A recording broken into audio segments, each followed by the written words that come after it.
Hello and welcome. What a week in Hearthstone.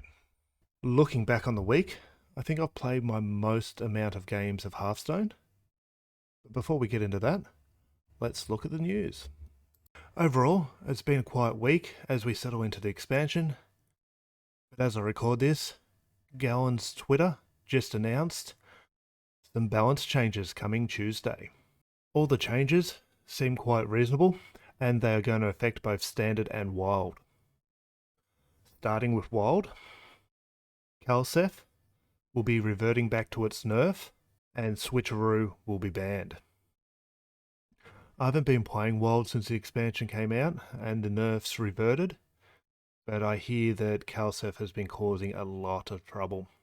Hopefully I'll get a few games in before these nerfs happen, and I'll be able to see what it's all about. What I'm more interested in is what's happening in Standard, and we're looking at 4 changes. Pufferfish is going to lose 1 health. Switcheroo is no longer going to swap attack stats and only health. Miracle Growth is going up from 7 mana to 8 mana. Quest Warrior is going to require 3 pirates for each stage. And most interesting, Kazakhstan, Battlecry is being reworked. Instead of the requirement of only having dragons in your deck, it's changing to, if you've played 4 other dragons this game, craft a custom deck of treasures. It's going to be interesting to see how this affects decks like Druid and Control Warrior.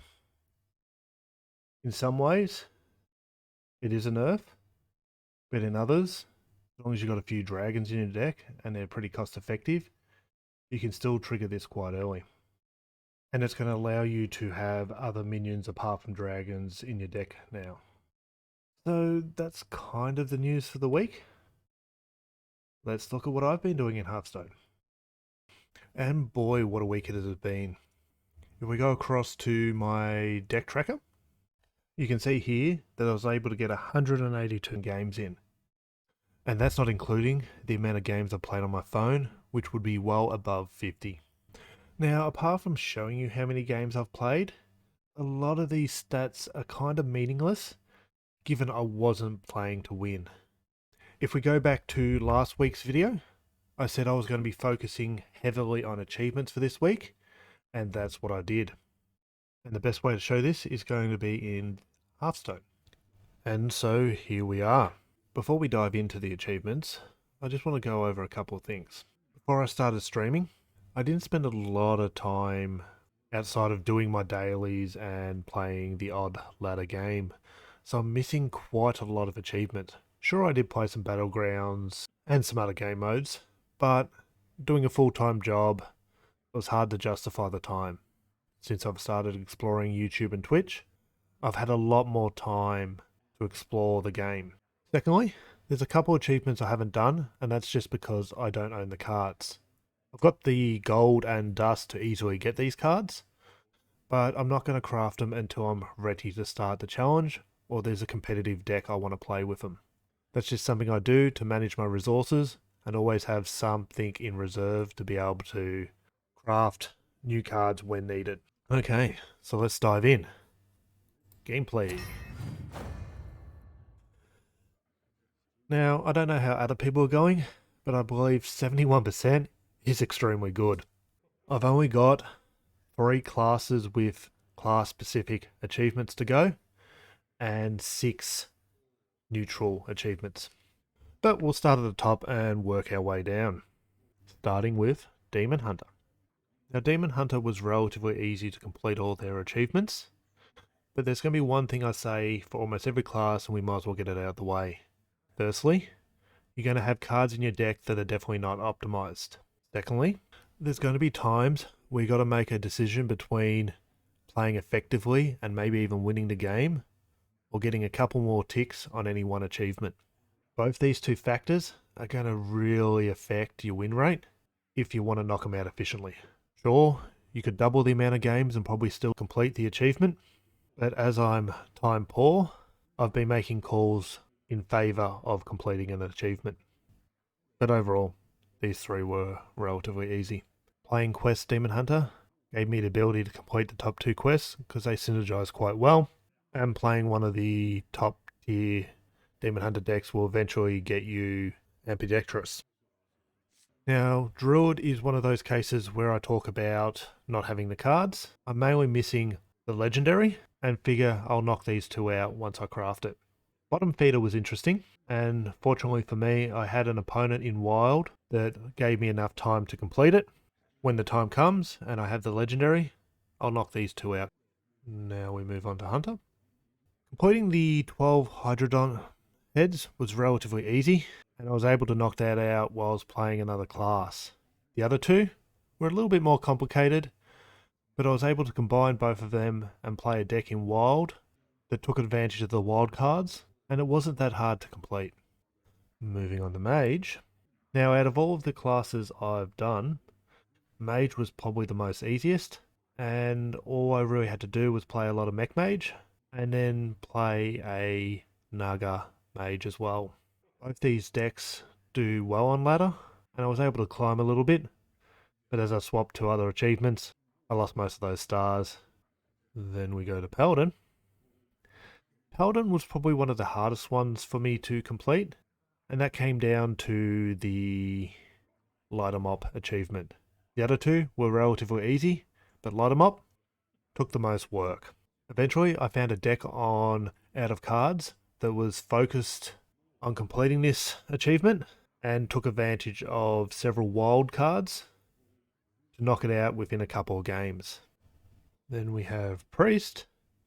So Priest is one of those classes where I'm still chasing a few cards. I do have Blackwater Behemoth. I just don't have the Whirlpools.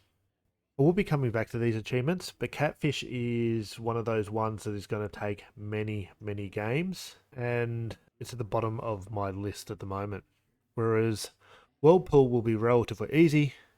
I've just either got to craft or find the card in a pack. I'm not quite at that stage yet, so until one of those things happen, that achievement's just going to be sitting there. Moving on to Rogue.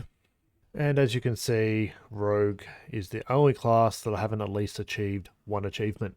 I'm missing the Pirate Legendary needed to complete Put the Money in the Bag, but once that card turns up, I'll probably spend a bit of time with Rogue. I think a lot of these cards will go well together in one deck, so I didn't want to start doing any one particular achievement until I had everything. Shaman was relatively simple, and I just had to keep pushing the button and getting the numbers up. Frigid Hot Waters was extremely simple, but Beating Frenzy and Dance in the Moonlight took a lot of games. Warlock. Warlock was pretty much the same as Shaman. All these achievements were quite achievable. It just took many, many games. This brings us to the last class in the list, Warrior. Similar to Shaman and Mage, Warrior is extremely simple to complete as long as you're playing the right decks.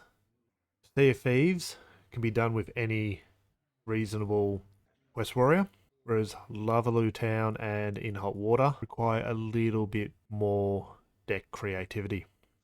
These were some of the quests I got done early on in the expansion release.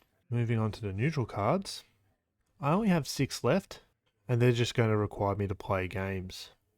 Going down to some of the ones I've completed, most of them just require you to push the button with the right cards in your deck, as always, but then there was a few there that required you to do some special deck building. 7-side strike can be done with Switcheroo quite easily. Upside down and turn around can be done with maximizing your cards that put other cards at the bottom of your deck. Amalgam Aquarium takes a little bit of work, but if you got a list of all the 10 current minion types, it's super simple, and a lot of the rest just take time. And even though I've spent over 24 hours in this game in the last week, there really isn't much more to report. Let's look ahead. So, rounding out this video, what am I doing next week? Well, ladder grinding. Last week's been fun, but I'm sitting at Diamond 5 on Standard, and I've barely spent any time in Wild, and I want to get those numbers up before the end of the month. Hopefully, in the next video, I'll be able to report that I've achieved Legend in Standard and probably sitting somewhere around Diamond 5 in Wild. And this brings us to the end of my video. If you enjoyed this video, please consider subscribing. But overall, thank you for watching, and until next time.